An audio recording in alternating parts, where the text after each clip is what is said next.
नमस्कार जंटी में स्वागत आपका। मैं हूं योगेंद्र, आप देख रहे हैं खास खबर। और खास खबर में हम बात करेंगे पार्लियामेंट। ये बड़ी चिंता जाहिर की जाती है पार्लियामेंट के सदस्यों के माध्यम से, या फिर जिनके कंधों पे जिम्मेदारी है हाउस चलाने की, सत्ता पक्ष हो चाहे विपक्ष हो। बाहर आके भी कहीं कोई कॉन्क्लेव होता है, कॉन्फ्रेंसेस होती हैं, उनमें बड़ा ही ज्ञान बांटा जाता है कि ये वाकई बहुत अच्छी बात, जरूरी है कि भारत के लोकतंत्र को दुनिया देखती है, उसे फॉलो करती है, हाउस चलने चाहिए, लोकतंत्र का पवित्र मंदिर है। लेकिन वही ढाक के तीन बात, लोकतंत्र में हाउस नहीं चलने देना भी एक बहुत बड़ी खूबी और एक महारत मानी जाती है कि देखिए हमने उनको अटका दिया, देखें हमारा काम कर लिया, हमने उनको बोलने का मौका नहीं दिया।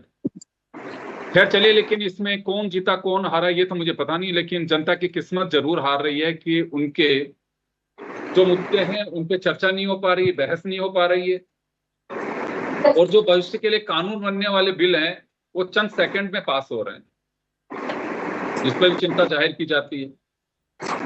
खैर ये मानसून सत्र अपेक्षित था कि इसमें हंगामा रहेगा, क्योंकि 20 जुलाई से जैसे ही सेशन चालू हुआ था उसी दिन से जंतर मंतर पे लाठीचार्ज और जो कुछ हुआ, जेनजी वाला जो एक इश्यू था, उसके बाद लग रहा था कि ये बवाल तो चलेगा। लेकिन ये मालूम नहीं था, कहा जाता कि अंत भला तो सब भला, लेकिन यहाँ तो शुरुआत से लेके अंत तक सभी कुछ कबाड़ा, कोई नहीं बोलने वाला।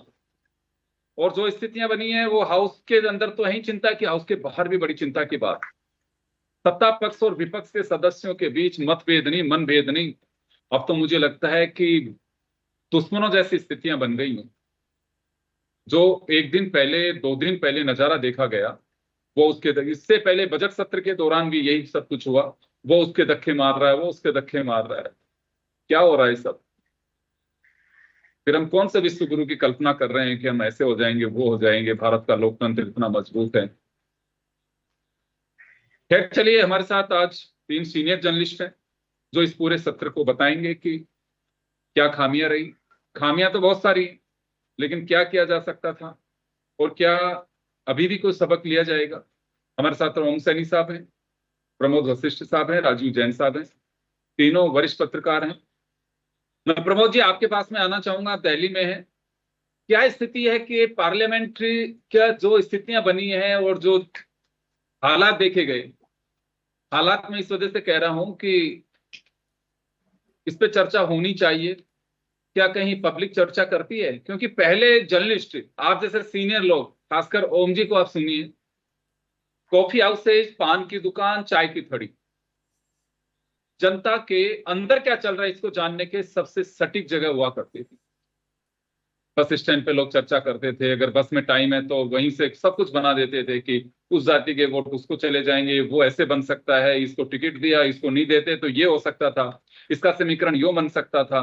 बड़ी चीजें चलती थी, तो उसमें से कुछ निकल के भी आती। ये चर्चाएं होती हैं या फिर पब्लिक ने भी हालात पे छोड़ दिया कि क्या लेना देना, सुधरने तो है नहीं और जैसा चल रहा है वैसे ही चलने दो? कुछ चर्चाएं होती हैं सर?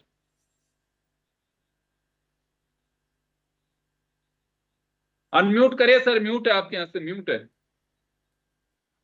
हाँ सॉरी। नमन जी जी, योगेंद्र जी बिल्कुल सही है कि एक बड़ा वर्ग है जो इस बात की चर्चा जरूर करता है कि हमारी जो सबसे बड़ी महापंचायत है उसमें क्या हुआ क्या नहीं हुआ। इस बार देखो कितनी बड़ी शर्मनाक स्थिति रही कि केवल 19% उत्पादकता लोकसभा में रही और 39% उत्पादकता इसमें अपने राज्यसभा में रही है। इतनी स्थिति है बड़ी। जो टोटल 15 विधेयक हुए, 12 लोकसभा में, टोटल मिला के 15 जो दोनों सदनों में जो पास हुए। अब इसमें बड़ी एक शर्मनाक बात यह कि जो गंभीर बहस और जवाबदेही और पूरा संसदीय वातावरण जो पूरी तरह से बिगड़ा रहा, ये एक बड़ी शर्मनाक बात रही। भला ही से अगर ये कहते हो, किरण रिजिजू ने भी इस बात को माना कि हम उत्पादकता हमने विधेयक करने में भले ही हम सफल रहे हो, लेकिन हमने एक ठोस बहस को खो दिया, एक संवाद खो दिया।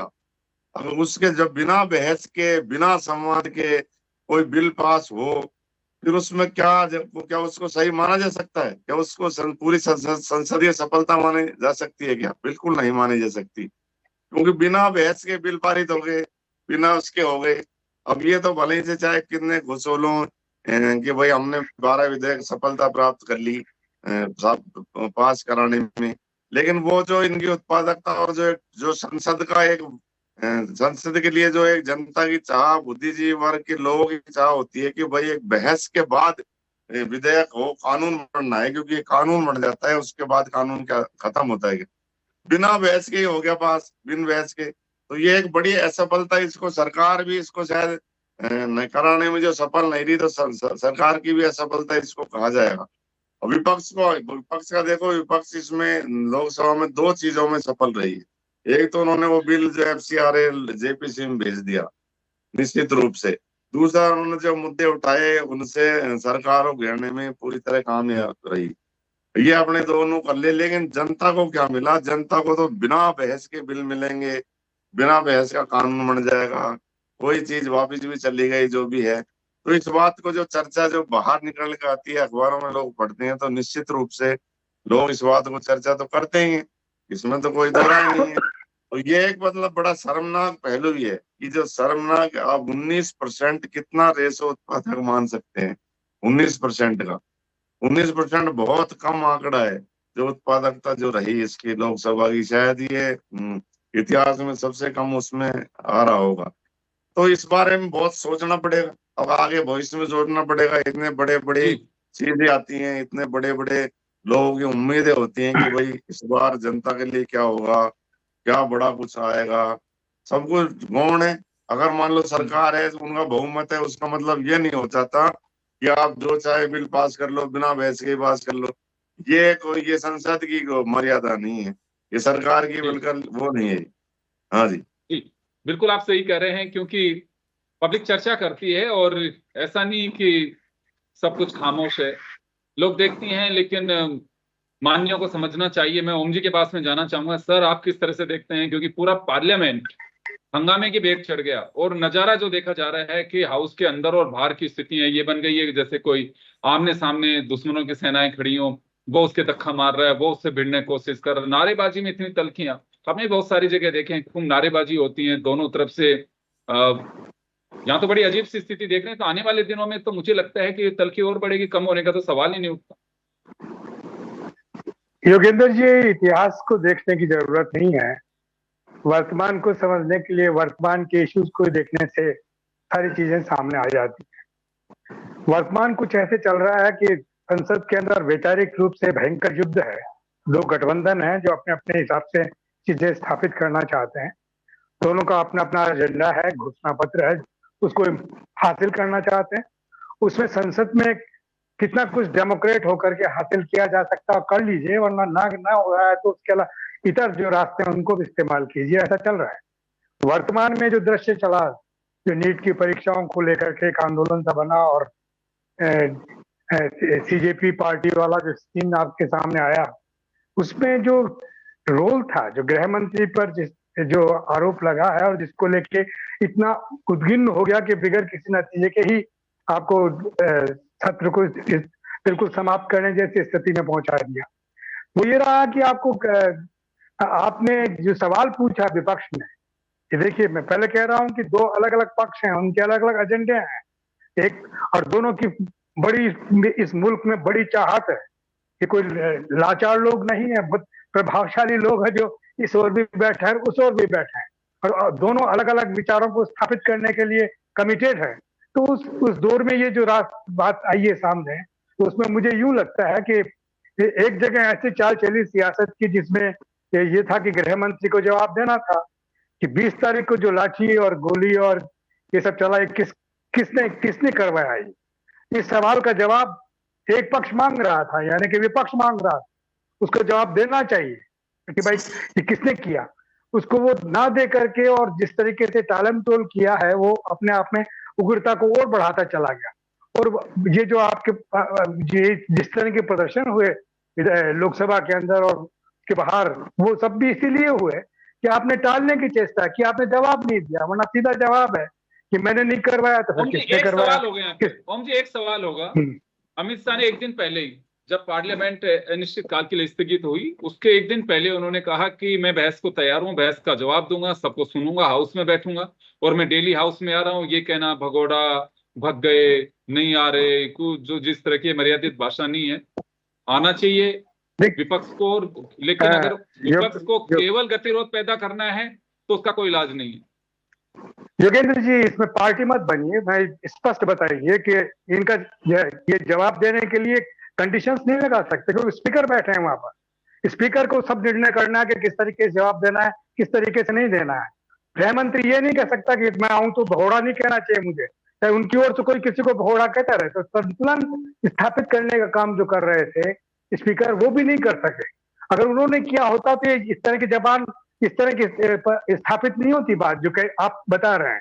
ऐसा थोड़ी होता कि गृह मंत्री कहेगा कि साहब मैं आऊं तो उसके बाद में कोई मुझे भगोड़ा नहीं कहेगा, तो उसके बाद में आप पूरी संसद से ये नहीं कहा। नहीं, मैं ये कह रहा, मैं ये नहीं कहा। उनका कहना है कि जिस तरह के आरोप लगाए जा रहे हैं कि मैं हूं नहीं या प्रधानमंत्री नहीं है, मैं डेली पार्लियामेंट में आ रहा हूं, लेकिन जब स्थिति ऐसी होती है तो इसमें आकर के भी क्या करें, मैं डेली पार्लियामेंट। उन्होंने डिसाइड कर लिया, ये काम तो स्पीकर का है कि अगर आप संसद में आ रहे हैं, उधर बाहर अपने कमरे में बैठे हैं और उधर संसद की बैठक में नहीं आ रहे हैं, तो क्या ये आना नहीं है। आना तब होता है जब आप अपने प्रश्नों का जवाब देने के लिए, प्रश्न करने के लिए आप संसद के अंदर मौजूद रहें। आप रह नहीं रहे और उसके बाद में आप अपनी कंडीशंस लगा रहे हैं, तो ये अपने आप में नया चलन था। ये इससे पहले मैंने तो पिछले 50-60 वर्ष के अंदर कभी भी लोकसभा में इस तरह की जुबान सुनी नहीं है जिस तरह की जुबान हमारे गृह मंत्री ने बोली, क्योंकि उनको वो बाध्य हैं जवाब देने के लिए कि आपका विभाग है, आपके विभाग में आप ही को जवाब देना है कि किसने गोली चलाई, किसने लाठी चलाई। वो कहते नहीं चलाई तो बहुत अच्छी बात है, तो आप क्या कर रहे थे, आपने नहीं किया तो आप बिल्कुल, इसका मतलब आप उसके काबिल नहीं है कि इस पद पर आप बैठे। इस जवाब को ही नहीं सुनने के लिए ये सारी बातें रची गई। मतलब ऐसा कोई पेचीदा मामला नहीं है कि ये लोकसभा क्यों नहीं चल रही है, किस लिए नहीं चल रही है, बिल्कुल साफ साफ है। दो वैचारिक दृष्टियों के साथ में लोकसभा के अंदर लोग काबिज हैं और उन वैचारिक दृष्टियों के साथ में द्वंद्व होता रहता है। उस द्वंद्व में और आगे बढ़ गए। आप जो बता रहे थे वही बात हो रही है कि अगर ये पहले संवाद में वो था, अब तो शत्रुता का स्वरूप नजर आने लगा। ये संकट का विषय है कि राजनीति में शत्रुता वाला भाव नहीं होना चाहिए, ना इत्तेफाकियों वाला भाव होना चाहिए, रिजेक्शन का भाव होना चाहिए, लेकिन ऐसा नहीं कि आमने सामने भी बात करने काबिल नहीं रहे। तो ये नहीं होना चाहिए था। मैं यूं समझता हूँ कि ये बात हमें पूरा देश देख रहा है, पूरा देश देख रहा है, तो पूरे देश के सामने जाना चाहिए कि हमारी संसद नियमों से चलती है, हमारे यहाँ स्पीकर भी है जो नियंत्रित करता है, हमारे यहाँ सरकार है जो उसकी जिम्मेवारी है कि वो लोगों के सवालों के जवाब दे, हमारे यहाँ विपक्ष है जो सवाल करता है उसे सवालों के जवाब मिलने चाहिए। तो इसमें तो कोई गलत बात नहीं है। जी चलिए राजीव जी, आपके पास मैं आना चाहूंगा। इसे क्या कहा जाए कि नूरा कुर्सी बहुत पुरानी बात हो गई, या फिर the great Indian political drama कहें इसे? लेकिन ये जो सत्र गया और किस ढंग से हुआ, मुझे भी बताया कि भाई साहब भी चीजें बची।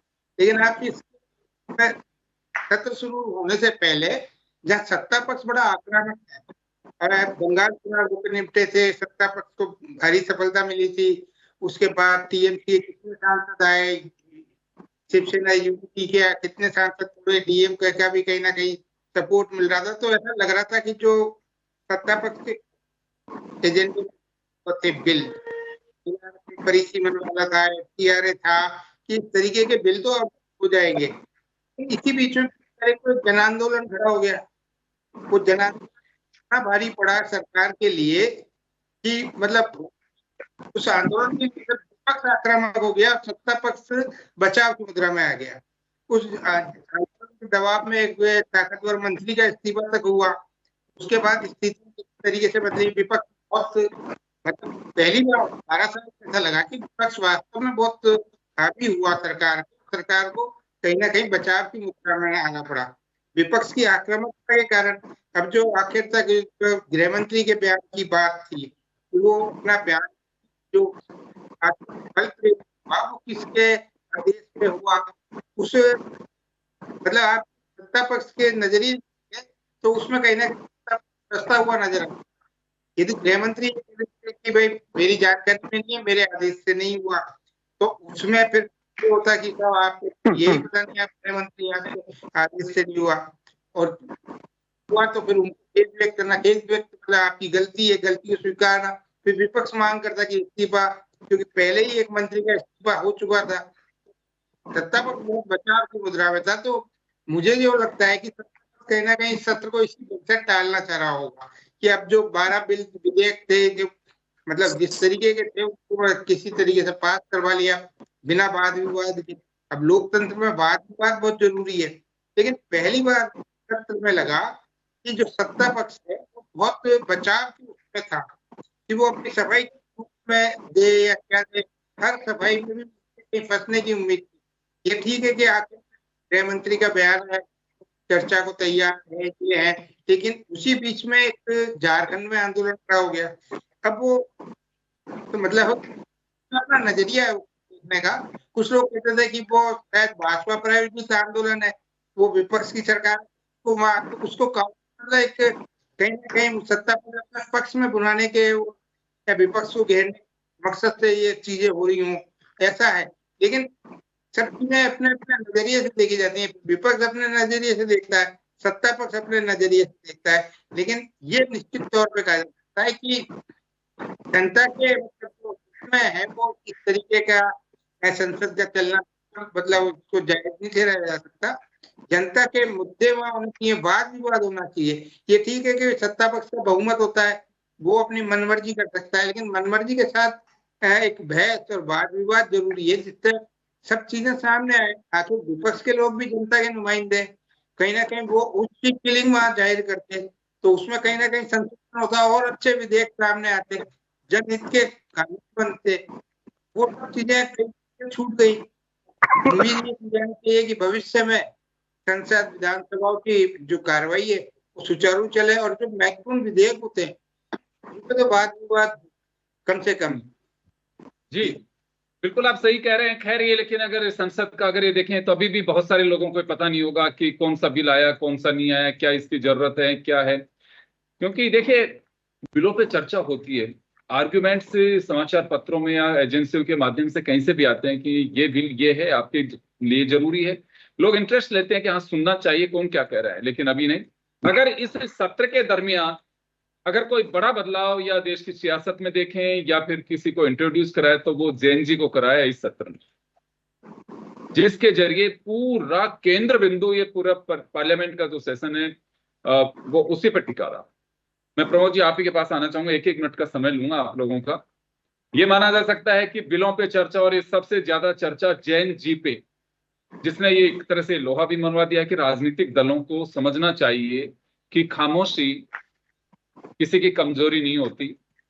और लाइनें तो बहुत सारी हैं, लेकिन युवा एक वीर रस के कवि ने कहा था, जाकर पूछो फिरंगी से कि हिंदुस्तान कैसा है, हिंदुस्तानियों के रोज का तूफान कैसा है, सोया है सांप बामी में मगर छेड़ने वालों ये मत सोचो कि सोए सांप की फनकार सोई है। क्या सटीक कह सकते हैं इसको? वो जैन जी ये साबित कर दी कि ये जो जनरेशन है इसको इतना खामोश भी मत समझिए कि अपने भविष्य को तय करने के लिए बिल्कुल भी चिंतित नहीं है। ये राजनीतिक दलों को इसका एहसास करा दिया इसमें। बिल्कुल, जंतर मंतर के आंदोलन ने राजनीतिक दलों को इस बात को पूरी तरह एहसास करा दिया। और मैं आपको एक बात बता दूं कि नेपाल की घटना के बाद में जैन जी का तो जो बड़ा भारत में तो बड़ा इसका वो चल रहा है। और जो जिसके बाद ये धर्मेंद्र प्रधान का इस्तीफा हुआ तो दूसरे मंत्री भयभीत होने लगे हैं कि कोई गलती मत करो, कहीं जैन जी जंतर मंतर पर बैठ जाए। ये हकीकत है, बिल्कुल हकीकत ये चल रहा है कि भाई कौन सा जैन जी के दिमाग में क्या बैठ जाए और वो राज्यों में आंदोलन कर दें, राज्यों के मंत्री। तो ये एक अच्छी बात रही है। देखो जो बिल्कुल बेलगाम होकर काम कर रहे थे इस तरह से, नीट का जो मामला था 20-25 जो बच्चों ने नहीं रहे इस दुनिया में, अब ये किसने उठाया? पहले कुछ हुआ ही नहीं। अगर ये जैन जी इस बात को नहीं उठाता तो ये स्थिति के सामने आती है। पेपर लीक केवल सियासी मुद्दे और सियासी रोटियां सेकने के लिए हुआ करते थे कि चलिए मुद्दा बन गया, हमने ये कर दिया, उन्होंने ये कर दिया, इनके टाइम पे ये लीक हुआ, इनके टाइम पे ये लीक हुआ, इसके ये बर्तन बजे, मेरी कटोरी फूटी, बस ज्यादा बातें नहीं करते थे राजनीतिक दल। लेकिन इस जैन जी ने बता दिया कि चर्चा तो हम करेंगे और आप हमसे करिए।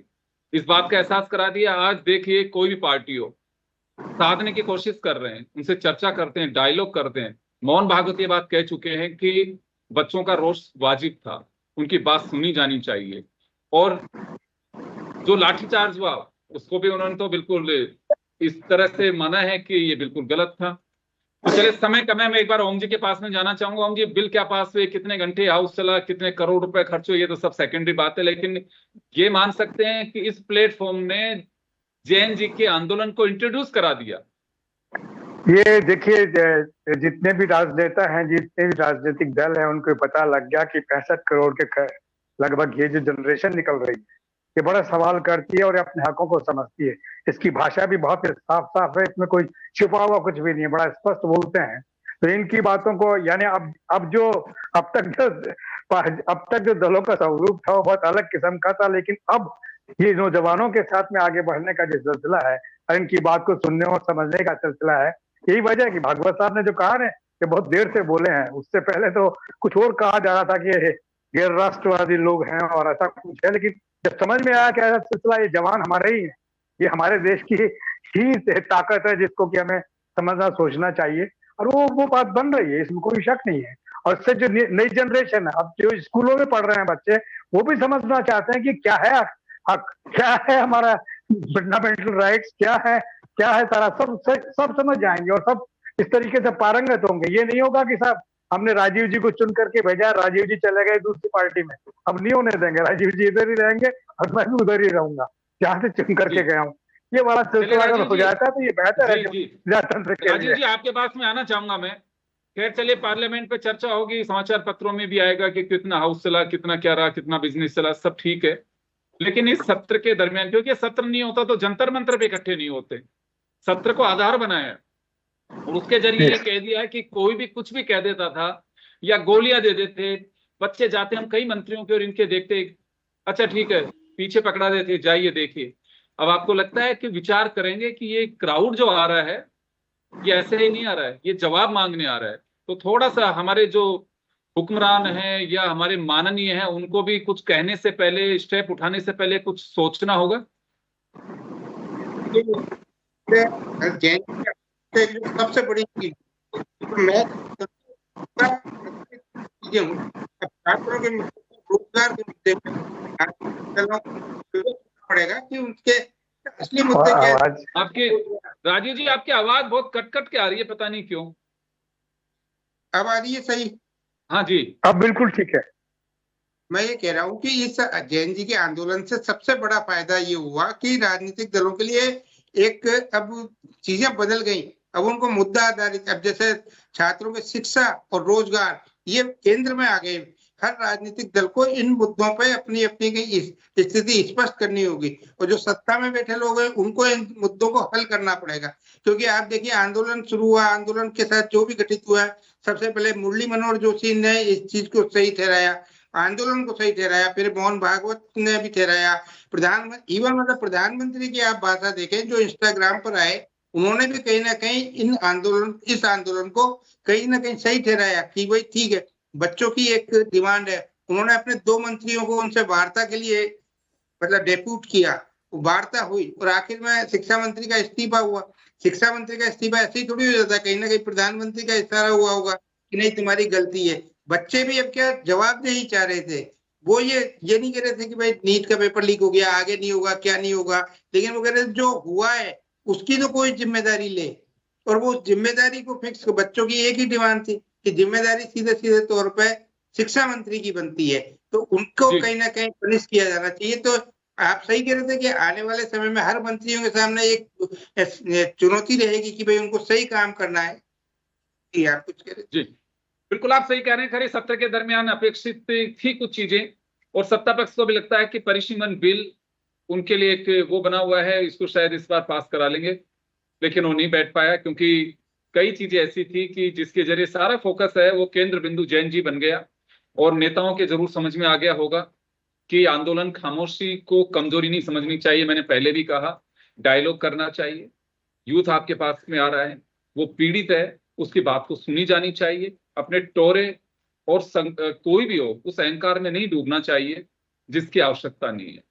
ये 2 आंदोलन ऐसे हैं, चाहे झारखंड में हो चाहे दिल्ली में हो, इस बात का एक लेसन देता है हमारी पॉलिटिकल पार्टीज के लिए, सत्ता में बैठे लोगों के लिए, कि इनसे सबक लेना चाहिए।